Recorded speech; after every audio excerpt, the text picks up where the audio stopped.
รักต้องทำ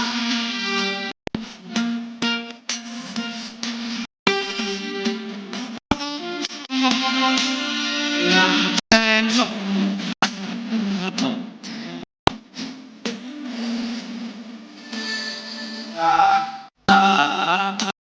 ใจให้ขยมรัก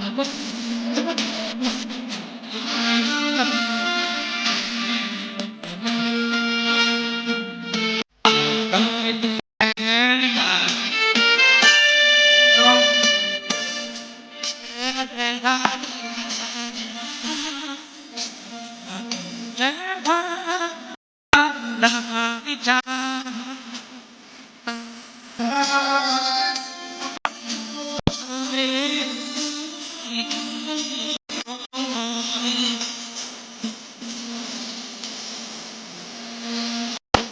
ทาง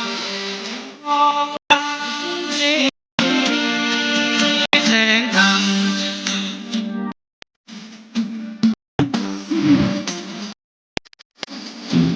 ชาแม่ว่าที่นี้ยังไม่ได้ปืนพุทธวจนะธรรม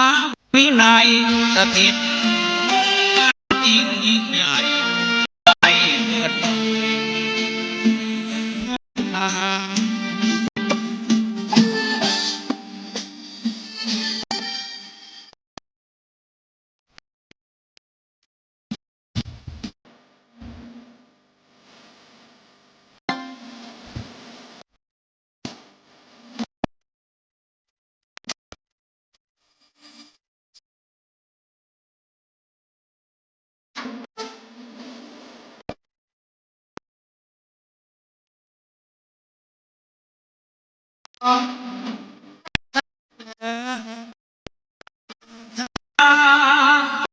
ปฏิบัติและ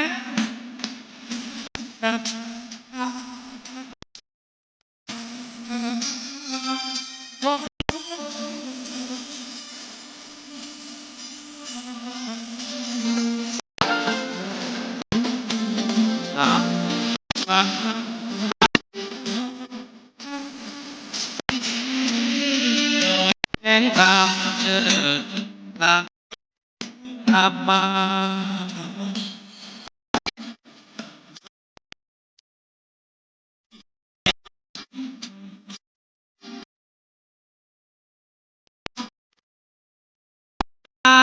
ธรรมะไอสติลอยทาง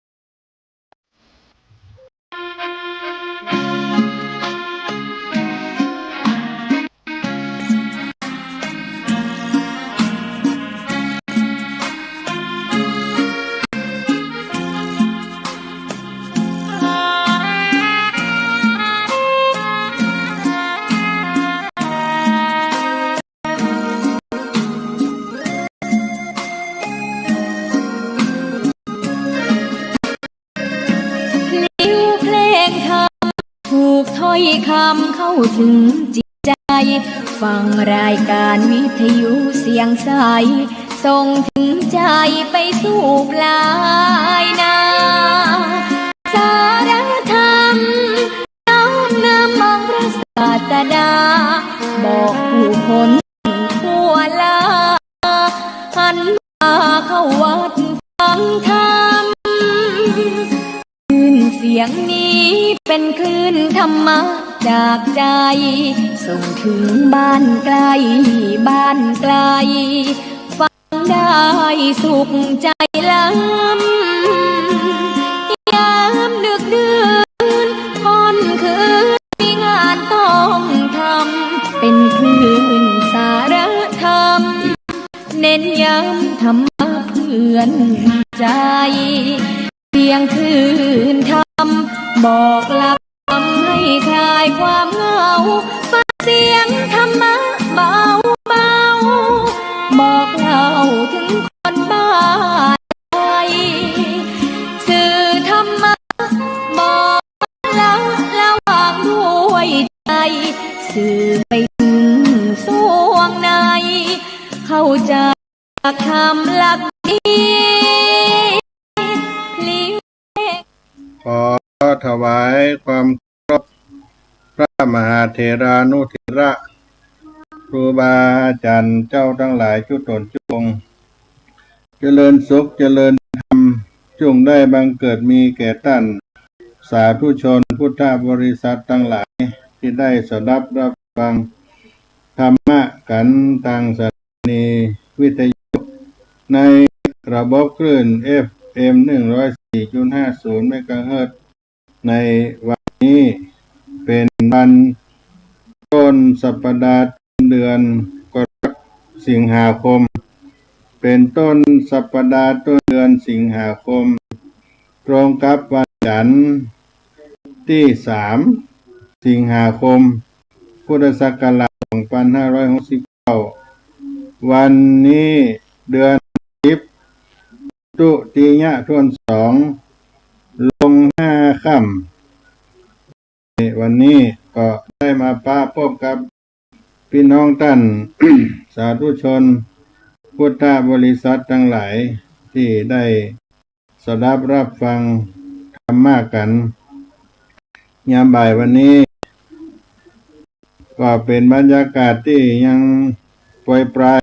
สายฟ้าสายฝนกันอยู่เชิงดอยสุเทพวัดสลีโสดาแก้วกว้างอนุสาวรีย์ครูบาเจ้าสลีวิจัยบ้านน้ำตกห้วยแก้วหมู่2ก็อยู่ปากตังกาตั้งโดยเทพเจ้าก็ได้มามาจากันศรัทธาญาติโยมพ่อแม่พี่น้องท่านทั้งหลายก็ได้ผ่านพ้นกิจกรรมวันสำคัญในทางพระพุทธศาสนาเรียกว่าวันมาฆวันอาสาฬหบูชาซึ่งก็เป็นวันที่เฮาท่านทั้งหลายได้กินได้ทานกันได้ทำบุญในวันอาสาฬหบูชาซึ่งมีความสำคัญว่าเป็นวันขึ้น15ค่ำเดือน8ในสากลตรงกับวันขึ้น15ค่ำเดือน10เหนือของทางล้านนาซึ่งก็เป็นวันเพ็ญเดือนอาสาฬหบูชานี่ซึ่งก็มีกิจกรรมทำบุญตักบาตรทำบุญทานขันเข้าภัตตาหารฟังพระธรรมเทศนาในวันนี้ก็มีศรัทธาญาติโยมทั้งหลายได้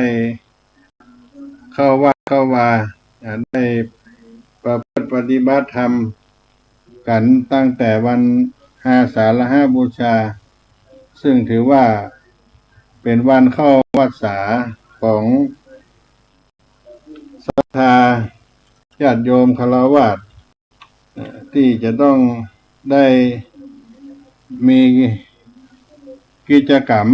ร่วมกันทางวัดทางบ้านซึ่งก็จะมีวัดวาอารามเป็นของประจำหมู่บ้านแต่ละแห่งแต่ละที่สำหรับการทำบุญวันอาสาฬหบูชานี้ก็ตรงกับวันที่องค์สมเด็จพระสัมมาสัมพุทธเจ้าพระองค์ได้แสดงพระธรรมเทศนาเป็นปฐมเทศนาที่พระพุทธองค์ได้เริ่มประกาศพระพุทธศาสนาเป็นครั้งแรกพระอริยสงฆ์ ขึ้นในวันนี้คืออัญญาโกณัญญะได้ฟังธรรมแห่งพระพุทธเจ้าคือธรรมจักรกับปวัตตนสูตรได้ถึงโสดาบันเป็นอริยบุคคลขั้นแรกในอริยสงฆ์ในพระพุทธศาสนาที่ตรงกับวันอาสาฬหบูชาพุทธองค์ก็ประทานเนื้อเป็นภิกษุโดยเอหิภิกขุอุปสัมปทาคือโกณัญญะพระอัญญาโกณัญญะเป็นผู้ที่ได้บวชรูปแรกในปฐมศาสนาพระพุทธศาสนาของเราได้บรรลุธรรมรูปแรกก็เกิดรัตนแก้ว3ประการครบ3ประการคือวันประกาศพระพุทธศาสนาพระธรรมกับปวัตตนสูตรได้เกิดรัตนแก้วเจ้า3ประการเป็นรัตนไตร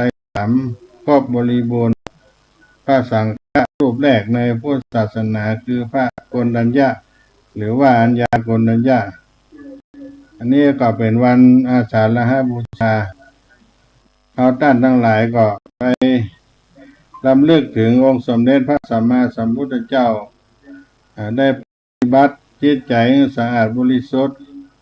เวียนเทียนใส่บาตรฟังธรรมแล้วก็เวียนเทียนเป็นพุทธบูชาที่บูชาพระรัตนตรัยในวันอาสาฬหบูชาวันอาสาฬหบูชานี้ญาติโยมธรรมจักรปวัตตนสูตรเป็นการต้นการแรกของพระพุทธศาสนาปัญจวัคคีย์ทั้ง5ก็คือโกณัญญะว่าปาภัตติยะมหานามะและอาสชิ ที่ไปอยู่ที่อิสิปตนามฤคทายวันเมืองวาราณสีในแคว้นมคธได้ฟังธรรมแห่งพระพุทธเจ้าได้ดวงตาเห็นธรรมเป็นเอหิภิกขุอุปสัมปทาที่พระองค์ได้ปฐมเทศนาโดยเนื้อหาหลักธรรม4ประการเรียกว่าอริยสัจ4ประการทุกข์สมุทัยนิโรธมรรคทุกข์สมุทัยวินิโรธมรรคทุกข์ก็คือสภาพที่ไม่ทนได้ยากสภาพที่ทนได้ยากสภาพที่ไม่เป็นสุขสมุทัยคือเหตุทุกข์นิโรธการดับทุกข์มรรคคือทางไปสู่การดับทุกข์หลักธรรมอริยสัจ4ประการเป็นหัวใจของพระพุทธศาสนาซึ่งมีความจริงชี้ให้เห็นความจริงของชีวิตหนทางแห่งการหลุดพ้นจากกองทุกข์เป็นหลักธรรมแสดงในมัชฌิมปฏิปทาสางเป็นทางดับทุกข์ได้อย่างสิ้นเชิงก็เป็นวันอาสาฬหบูชาได้มาเวียนมาจบครบรอบละหนึ่งสำหรับชาวบ้านญาติโยมก็ถือว่าเป็นวันเข้าพรรษาก็จะมีการฟังธรรมอานิสงส์การเข้าพรรษาอาตมาภาพก็มีความประสงค์ว่าจะได้นำเอาธรรมพื้นเมืองมาเทศนาเป็นการย้อนหลังในวันอาสาฬหบูชาซึ่งคณะศรัทธาก็มีเวลาน้อยในวัดสลีโสดาแห่งนี้ก็เลยถือโอกาสได้แสดงธรรมผ่านออนไลน์เพื่อจะได้โอกาสศรัทธาที่มีสนใจได้ฟังธรรมได้รักษามรดกธรรมของบ้านเมืองของเฮาของล้านนาประเทศเฮาให้ได้อยู่คู่บ้านคู่เมืองไปตลอดดังนั้นก็ได้มาพบปะกันวันนี้เพื่อจะได้มาเล่าอู้สู่กันฟังได้มาพบกับพี่น้องสาธุชนพุทธบริษัททั้งหลาย ที่ได้สดับรับฟังกันอยู่ในขณะนี้อาตมาภาพท่านพระครูปัญญาสังฆกานเป็นตัวแทนของคณะสงฆ์วัดสลีโสดาพระอารามหลวงได้มามาจากกับพี่น้องท่านสาธุชนผู้ฟังในวันนี้ ขอความเจริญจงเกิดขึ้นแก่ท่านได้จวนเจริญได้สดับรับฟังธรรมะเทศนาเพื่อนเมืองเหนืออานิสงส์เข้าพรรษาจะได้แสดงโปรดศรัทธาญาติโยมในวันต้นสัปดาห์ของเดือนสิงหาคมนี้เนาะ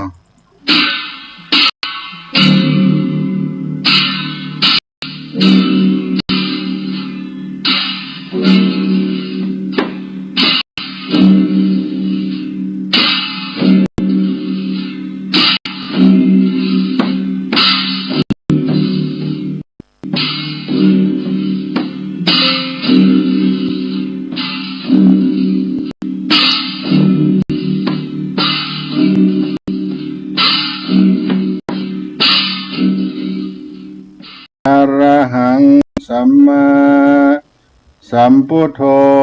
ภะคะวาพุทธังภะคะวันตังอภิวาเทมิสวากขาโตภะคะวะตาธัมโมธัมมังนะมัสสามิสุปฏิปันโนภะคะวะโตสาวกสังโฆสังฆังนะมามินะโมตัสสะภะคะวะโตอะระหะโตสัมมาสัมพุทธัสสะนะโมตัสสะภะคะวะโตอะระหะโตสัมมาสัมพุทธัสสะนะโมตัสสะภะคะวะโตอะระหะโตสัมมาสัมพุทธัสสะ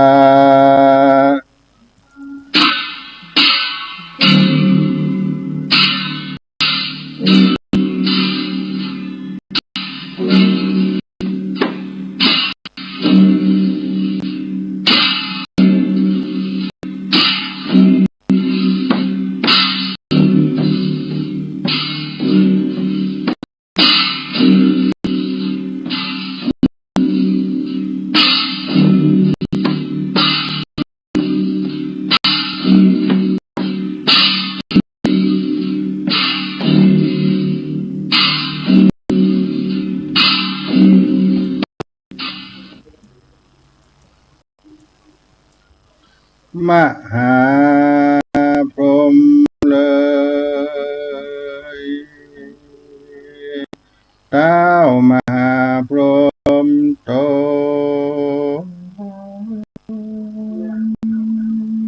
เป็นใหญ่ในฝากฟ้าชื่อสหัมปติท่านก็มาไหวนาลงมาสู่โลกโลกีมากตามันจุลีขาไว้แด่พระสัทธาแก่นไทยยอดใหญ่งานว่าสัตว์ในโลกสานลุ่มใต้อันใดอบรมกุศลไว้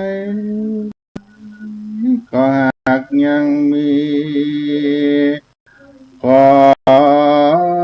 เจอพระมุนีจงมีพระคุณนาฝ่ายโปรดเทศนาธรรมปกวิเศษดวงลุงโลดเพื่อฮือหมู่ปัจจาขอลูกศิษย์ข้าศรัทธาแก่นไทยขึ้นนั่งธรรมาสเกี่ยวอาสนาทา ได้ตกแต่งไว้สะอาดดูงามขอจงเทศนาโปรดปันผู้ค้าอันนั่งอยู่ท่าคอยฟังอนุกรรมปิมังปัจจังอาราธนังกโรมา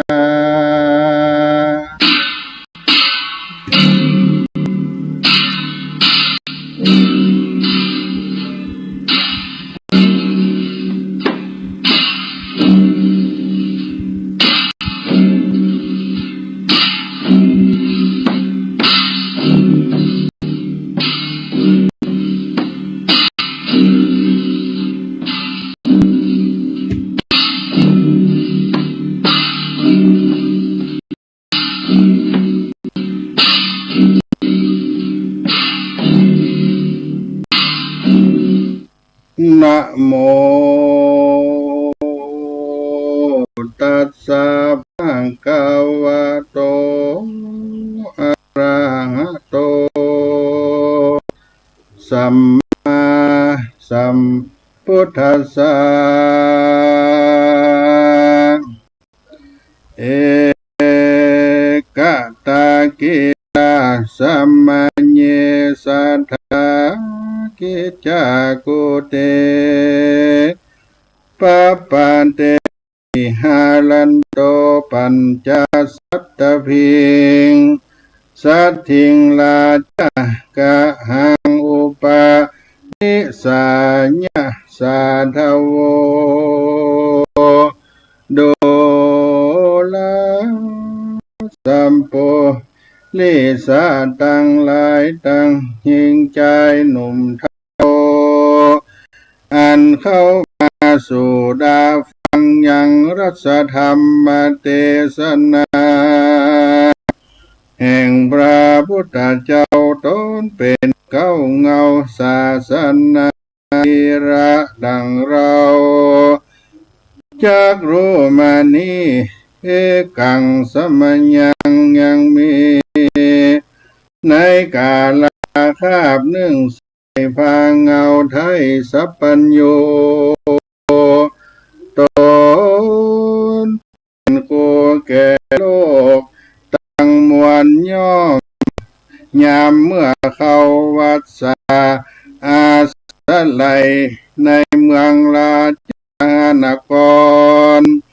สลีบวรนานพระเสด็จแล้วพระตนแก้วสัทธาสถิตใส่ยาสำราญในทานจิมไก่แห่งดอยจะโกดพร้อมกันโดยภิกขุสังฆาตั้งหลายมีพระมารว่าได้500 ตนก็มีแลตัสสามิงคันเนในขณะยามนั้นยังมีปัญญาตนหนึ่งชื่อว่าปัญญาปิมพิสารตนเป็นเจ้าเป็นใหญ่กว่าปัจจานราชเจ้าเมืองโยสาวกราชาสัมปติเป็นปัญญาอยู่ในเมืองราชกนครตนผู้อ่อนยศมากปกห่มไพราชเจ้าเมืองเป็นสุขเรืองบ่น้อยตนยอดซอยปิมพิสารเสวยราชการสูงมากประกอบไปโดยตาสาราจะทำ10 ประการบ้านเมืองสุขบานยิ่งยอดก็มีและนา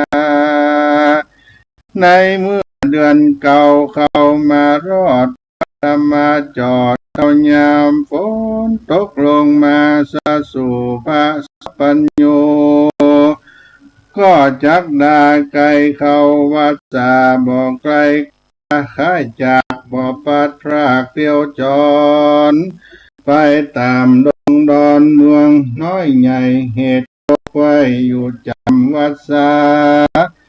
จักดามาใกล้รอดแก่พาจอมยอดสถานตาและมีในกาลเมื่อใดดังนั้นตาในกาลยามนั้นปัญญาปิมพิสารตนเป็นใหญ่มีใจไฟศรัทธาบ่น้อยจริงไพ่น้อยเสนารีบแต่งกาตกหาง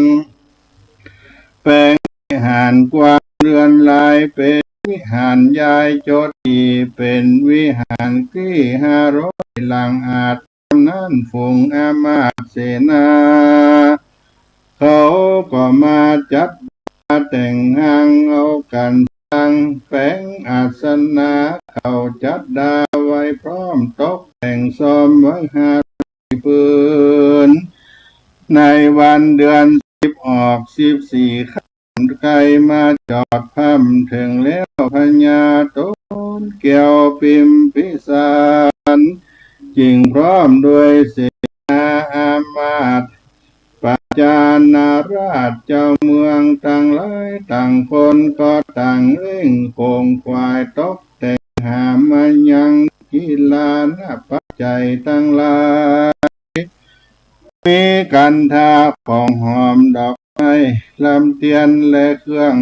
ปูจาต่างหลายแล้วก็พร้อมกันย้ายออกจากเวียงไปพระพุทธเจ้าสถิตสำราญอยู่ในฐานะที่ใดเขาต่างหลายก็พร้อมกันไปสู่ที่นั่นกันว่าไปรอดแล้วเราก็พร้อมกันเข้าไปสู่สำนักแห่งพระพุทธเจ้าตนเป็นกูเข้าแห่งโลกตั้งมวลแล้วจวนกันนบน้อมไว้พระพุทธเจ้าโดยที่ติดที่เข้าหาแห่งเขาของแต่งน้อมปูจายังพระสัทธาตนเป็นเจ้าแล้วก็ไว้ว่าพันเตข้าแต่พระพุทธเจ้าผู้ข้าทั้งหลายขออาราธนายังพระพุทธเจ้ากำตังภิกขุเจ้าอรหันตามีกันนาเรียบร้อยได้500พระองค์ขอจุ่งปงเข้าวัดสาในฐานะที่นี้อันผู้ข้าตั้งหลายได้ตกแต่งยายไว้แล้วยังวิหารเกี่ยวหลังงามอาสนะจามไว้ทาตกแต่งสง่าสันดีพระมานมีสิ่งละ500ขอพระยอดซอยศรัทธากับตังภิกขุสังฆาทั้งหลายจงมีใจภายโพดแผ่คุณนาแด่ผู้ข้าทั้งหลายอันมายายแวดเฝ้าอาราธนาตนเจ้าสันนี้จงเฮอจำเริญดียังกองบุญขอได้จูนุนแก่ข้าทั้งหลายพ้องทลาวานอัฏฐสัทธาวัสสังสัมปติสิตุสาธุดีอาหานกาละยำนั้นเล่าพระพุทธเจ้าก็รับเอาวัดสาตามดังพญาปิมพิสารอาเสนาอามาตย์ปัจจานาราชเจ้าเมืองหากนาขออาราธนาพระพุทธเจ้าก็รับเอาโดยคำว่าสาธุดีและว่าอันแล้วยามนั้นตนแก้วเจ้าก็เสด็จเข้าฌานสมาบัติเมื่อเป็นเหตุแล้วพระตนแก้วสยองเหาะสานขึ้นไปสู่ไปบนหนอากาศโดวิลาศเปิงเปล่ารัศมีเหลืองขาวหมุนซอก็วายนอล่อเลี้ยวไว้เหาะสานไปบอดจาเฉพาะนาสู่เมืองราชกาหนกรกันพระภูธร ไปถึงแล้วก็กากาดแก้วเหาะลงไกลประตูคงอาวาสในวิหารแก้วอาจดูงาม500 หลังมีบ่อเศษมันมีในเขตส่วนอุญญาณแห่งพญาปิมพิสารอาคาวพระพุทธเจ้าหนอโปพระพุทธเจ้าศรัทธาก็เอาสาในอาวาสในห้องราชกาณกรอยู่ในวิหารงาม500 หลังพร้อมกับด้วยอรหันตาทุกกันนาได้500 ตนบ่เสด็จหนไปเมืองอื่นเต้าอยู่จนจื่นโสภา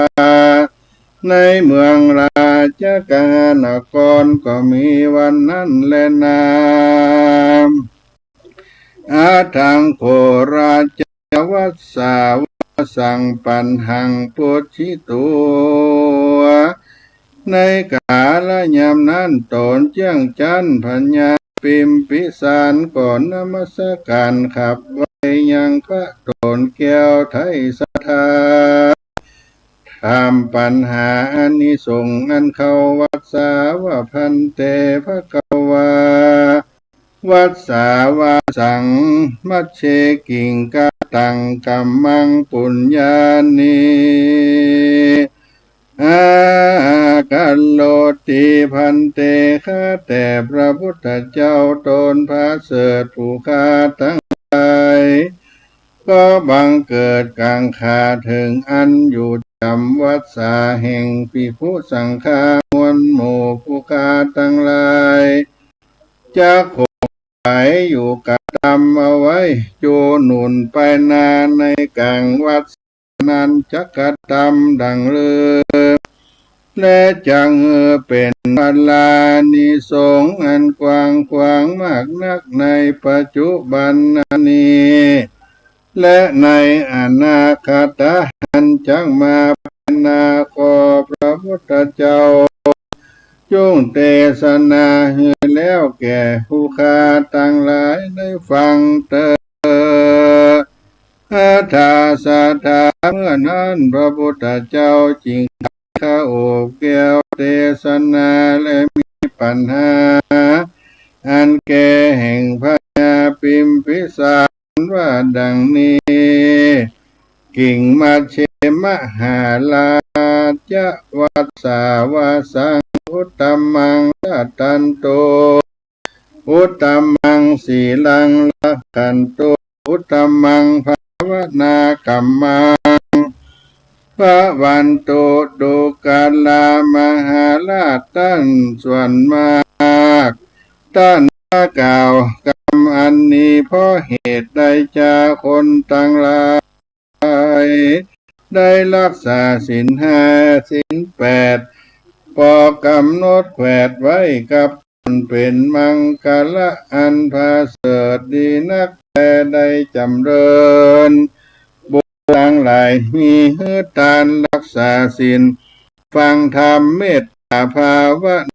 ในกลางวัดสาก็เป็นมังกละอันพาเสริฐนักมากนักแก่ตั้งมวลก็ดีเอวังปิทุกุนังกนนากัตตาโยธานาทิลาฟุงเกิดมาในโลกนี้ว่าอาจจะนับกุลแห่งพ่อแห่งตนได้แลเพราะว่ากุลพ่อมีมากวงหลายก็อาจสังขญานับได้แม้นว่าคนตั้งหลายผู้ยากไรจักนับกุลพ่อแห่งตนก็มาก่อเจติยะคำหลังแต่พื้นปัทภีแผ่นดินไปสู่ยังอากาศไปบนพระกุศลนาบุญนั้นก่อเจติยะอันนี้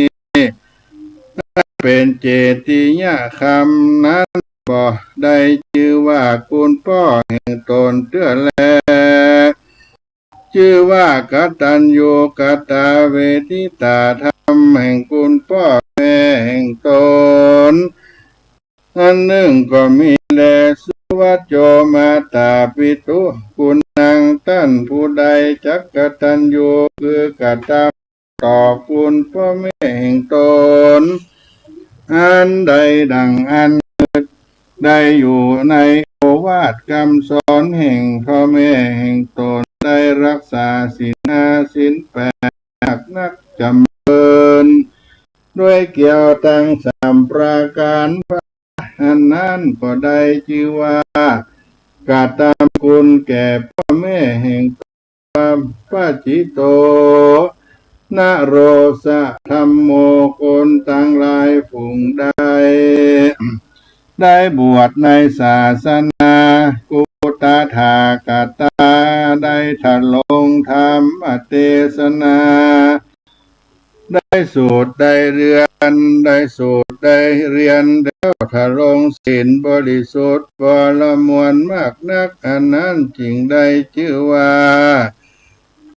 คุณพ่อแม่หันตายไปก็ได้ไปเกิดในสวรรค์เทวโลกเหตุใดตอบคุณพ่อแม่แห่งตนมหาราชเจ้ามหาราชมาตาคุณนังคณนาอาสังไขโยดุลามหาราชตนเป็นใหญ่แก่แผ่นดินนั้นว่าจักนับคุณแม่แห่งตนดังอันคนผู้ใดมาก่อเจติยะอันโดยคำก็ดีด้วยเงินก็ดีด้วยเกี่ยวเจจำพวกก็ดีพร้อมพดับพดาตั้งพื้นแผ่นดินขึ้นไปถึงพรหมโลกอัตตานางมาตากุณนางปุกละภูนานจังอย่างใดชื่อว่านับคุณแม่แห่งตนได้เตื้อแลเต้าได้ชื่อว่ามีใจจมชื่นยินดีได้ตอบคุณแม่แห่งตนสิ่งเดียวก็มีแลโยตาปิมาตาคุณนะกุณังสักขัตตายะโยตาภุกละผู้ใดจักตอบคุณพ่อแม่แห่งตนดังอันเปิงตั้งอยู่ในโอวาทคำสอนแห่งพ่อแม่แห่งตนและเอาตนเข้าร่ำเรียนในมาธรรมแห่งพระพุทธเจ้าแล้วบวชกรรมศาสนาทานรักษาศีลเมตตาภาวนาปั้มเป่งธรรมได้สูตรเรียนวินัยปิฎกะทั้งสามอันว่ากตมสันนี้จริงได้ชื่อว่าตอบคุณแต่ดีลีผู้กลาผู้นั้นกันตายก็ได้ไปเกิดในจันทองฟ้าเลอสวรรค์เทวโลกผู้กละผู้ใดบ่ได้ตอบแทนคุณพ่อแม่ครูอาจารย์อุปชายะกันตายหนีไปก็จังใดมาตกนรกถลงมากนักโยปิอันว่าผู้กละผู้ใดได้กรรมคุณแม่พ่อแห่งตนตั้งหมู่ญาติวงศาครูบาอาจารย์ดังอันแล้วโสจโนอันว่าปุกลาผู้นั้นก็ได้ถึงอันอานิสงส์อันโดยสัมปติโดยดีบ่อาจทักขณนาสังขญาทับใดถึงพระอริยเมตไตรโพธิสัตว์เจ้าจักใดลงมาเกิดจากจันฟ้าจุติดามาเถิดทัตปัญญาสัพพัญโยพระพุทธเจ้านั่งเหนือเต้นแก้วแต่แทบก็ไม่มหาโพธิ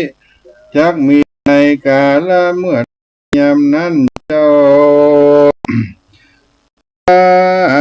ใดและยามนั้นในกาลเมื่อใดเจ้าพระอริยเมตไตรได้ตรัสรู้เป็นพระตนเกียวสัพพัญโยนั่งเหนือเต้นเกียว เทพก็ไม่มหาโพธิจักมีในกาละเมื่อใดยามใดดังอันปุกละผู้อันใดตอบแทนพ่อแม่เห็นตนแล้วก็ได้มาเกิดร่วมศาสนาจักได้ฟังพระธรรมเทศนาในสำนักแห่งพระพุทธเจ้าตนชื่อว่าอริยเมตไตรจักได้ถึงธรรมวิเศษรวดได้ถึงนิพพานไปในกาลยามนั้นได้โยจะโมจาปุญญังกาตัวปุกละผู้ใดมีใจศรัทธาแก่กล้าได้กระทำบุญตอบแทนคุณพ่อแม่แห่งตนครูบาอาจารย์คณะอุปชฌาย์แห่งตนดังอันได้เกิดร่วมศาสนาได้ฟังธรรมเทศนาได้ถึงอรหันตสำนักแห่งอริยเมตไตรร่วมวันตัญญามกันผู้ใดได้ตอบแทนคุณพ่อแม่ตนได้จำเริญไปจะใจกันตายก็ได้เมื่อเกิดในฟ้าเลิศมาพรหมโลกดีลีพุทธคุณนังนิพพานังปรังจาติท่านั้นไปนาภุคละมีศรัทธาหูจักคุณพระพุทธเจ้าคนตั้งหลายฝูงนานย่อมมีปัญญารู้อันคมอันเดียว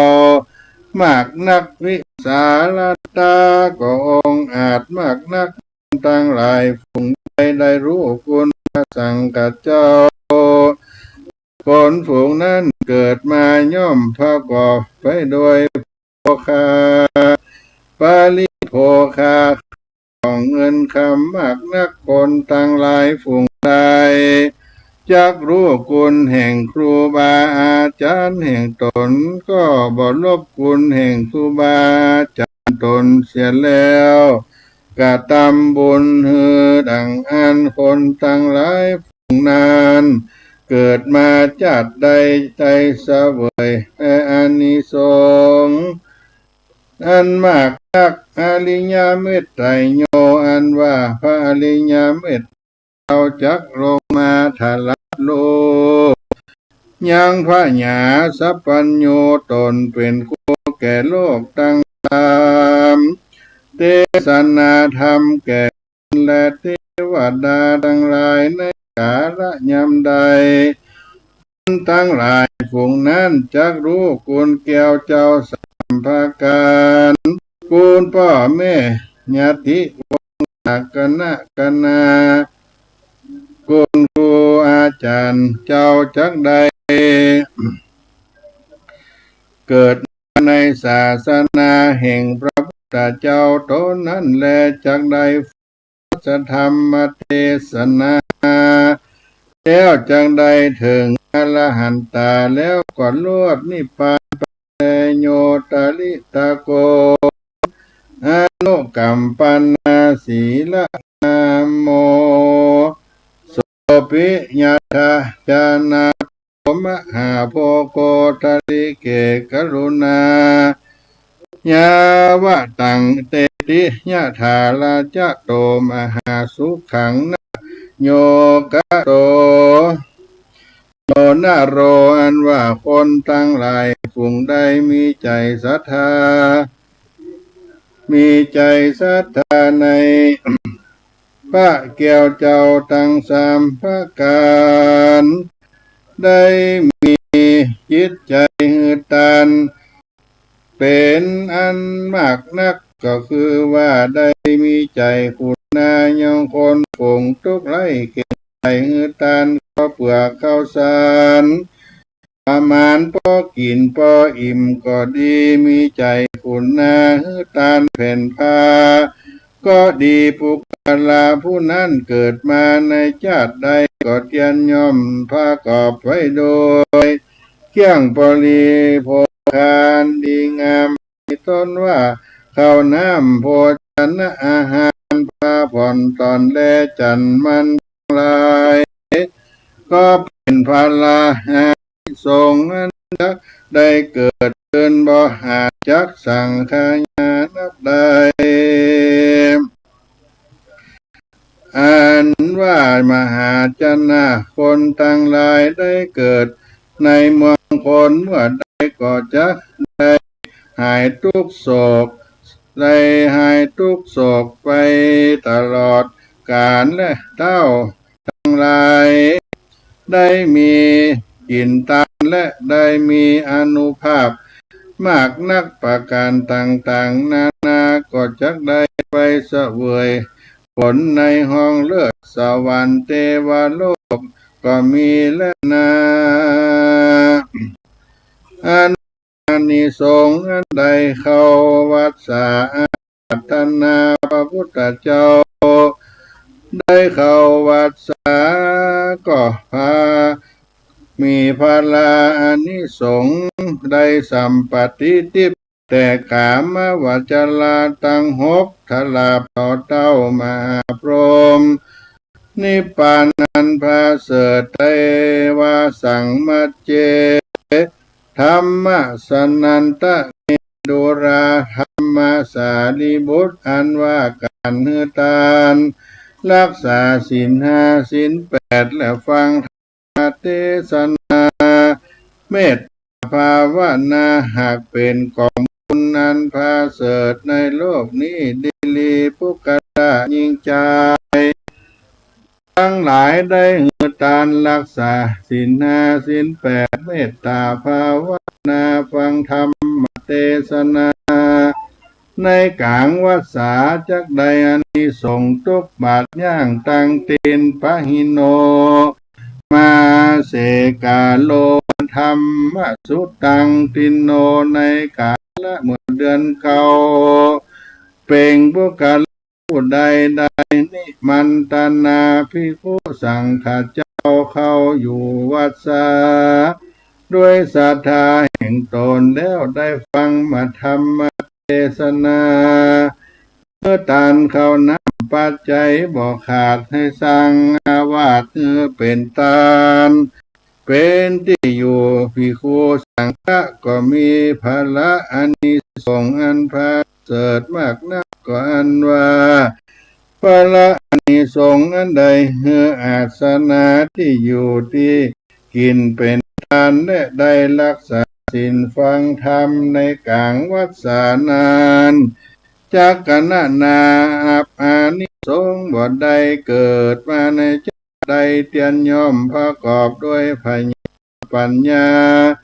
และได้อยู่ผาศาสตร์คำมีเต้นคำนั่งดูงามมากนักตั้งปัญจจาราพัตตัญจาประกอบไว้โดยอานิสงส์อันพวกกันลาผู้นั้นได้กระทำมันว่านางตั้งหลาย500รถก็ได้500ม้าก็ได้500จ้างก็ได้500นางขับนางฟ้อนตั้งหลายก็ได้500ตุลิยานนที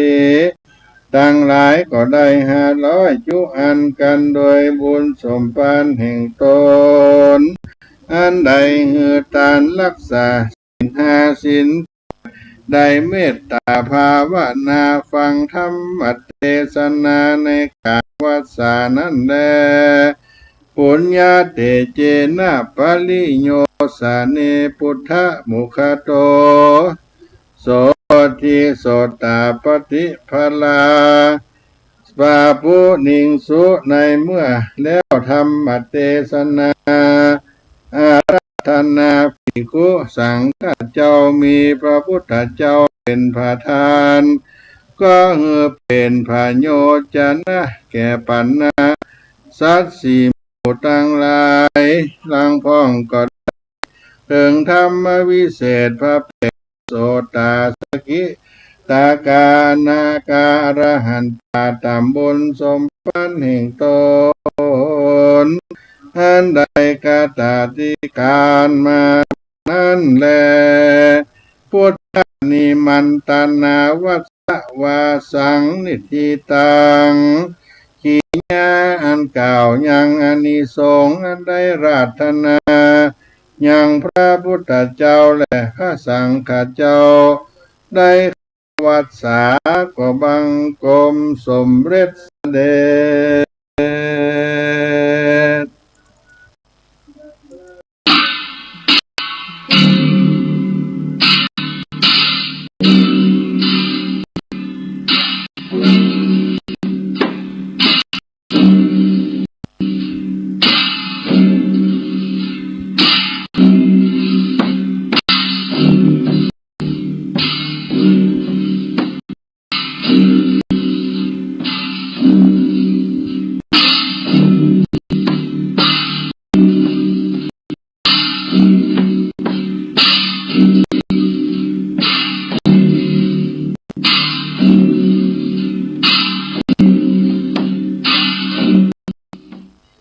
ก็ขออนุโมทนากับท่านสาธุชนท่านผู้ฟังพระธรรมพระเทศนาอานิสงส์เข้าวัดสาได้สำเร็จจบลงไปในภาคบ่ายนี้ถ้าหากว่าได้สักการะจะแล้วก็ขอ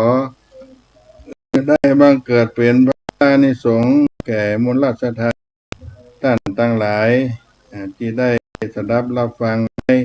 สาระเสียงธรรมวัดศรีโสดาพระอารามหลวงจังหวัดเชียงใหม่ โดยอาตมาภาพท่านพระครูปัญญาสังฆการได้มาดำเนินรายการในภาคบ่ายนี้ก็ได้แสดงธรรมจบไปให้ส่งกรรมผาดนาแห่งศรัทธาแล้วก็วันนี้ภาคบ่ายเวลาก็งดเชียงไปก็จะได้ล่ำได้ลาพี่น้องศรัทธาทุกผู้ในคนในวันนี้ขอให้ได้รับพรนั้นประเสริฐแห่งพระธรรมเทศนาเป็นกรรมังกละคาถาได้เปลี่ยนปอนใจเนี่ยมงคลให้ทุกท่านได้อยู่ร่วมกันเป็นสุขใจเนี่ยตุภวังใจเนี่ยมังลังใจเนี่ยทีพระวันตุเตขอความสดสดีจงมีแก่ท่านทั้งหลายวันนี้ล่ำลารายการในภาคบ่ายนี้ไปก่อนก็พบกันครั้งต่อไปอยู่ดีมีใจกันต้นหน้าจัตตาโลธัมมาวัฏันติอายุวันโนสุขังพลัง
จะเย็นเท่า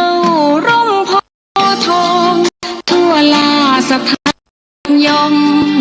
ร่มของพุทธศาสนายิ่งกว่าร่มใดกันแดดไฟฝนลมนาแผ่กิ่งก้านสาขาปกคลุมประชาทุกชีวิตเย็นใดไหนเล่าจะเทียมเท่าเย็นใจคำที่ทรงตรัสไว้เป็นความจริงใสตรัสไว้ด้วยผู้ทำเห็นเองไม่จำกัดการเวลานาทีผิดถูกแก้กันตรงนี้จะไม่มีเรื่องราวก่อกวนพุทธศาสนาเชื่อมมากับเมืองสยามวัดบ้านโรงเรียนเขตข้ามปฏิบัติตามยามเร่ร่วนคิดทำสิ่งใดเป็นไปเพื่อ ประโยชน์ทั้งมวลทำดีละสิ่งยั่วยวนขนึงครูทางสายกลางชนะในเล่าจะเทียมเท่าชนะตนยิ่งใหญ่ในทุกแห่งหนยิ่งกว่าชนะคนในสงครามไม่มีกลับแพ้ไม่มีเรื่อง